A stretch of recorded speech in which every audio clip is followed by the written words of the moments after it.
Todos estes aparellos que os mariñeiros de Sanxenxo depositan ao longo do Porto Deportivo serán gardados en departamentos nas vindeiras datas.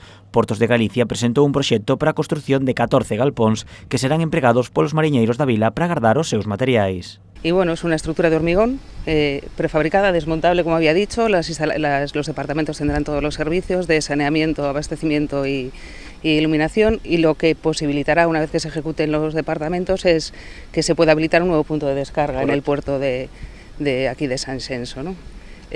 Lo que buscamos es una solución, además, que se integre en un puerto que es puramente turístico y que permita ordenar toda esta zona pesquera para hacerla lo más atractiva posible, incorporando al sector pesquero como no puede ser de otra manera en el puerto. Os departamentos permitirán que os mariñeiros gocen dun espazo propio onde guardar os seus aparellos sen deixalos no porto, cos riscos que iso conleva.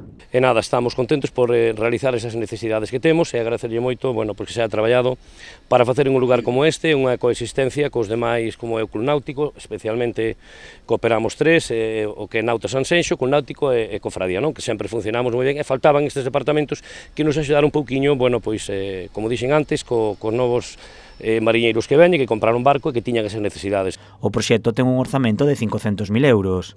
Proporcionar un departamento onde os mariñeiros garden os seus materiais permitirá que o porto goce de máis espazo e mellore a súa imaxe. Importantísima inversión nunha zona moi importante para nós, porque estamos nun entorno que creemos sinceramente que socioeconómicamente a máis importante de Sanxenxo. Este porto, toda a concesión entre o porto deportivo e o porto pesqueiro, abarca un montón de actividades durante todo o ano, sobre todo no verán, pero tamén durante todo o ano, e que se invirta para unha parte importante do noso Concello de Economía, que é a pesca, é importante de agradecerlle que faga esta inversión. O proxecto sairá a licitación nas vindeiras datas, co obxectivo de que se instalen ao longo do ano.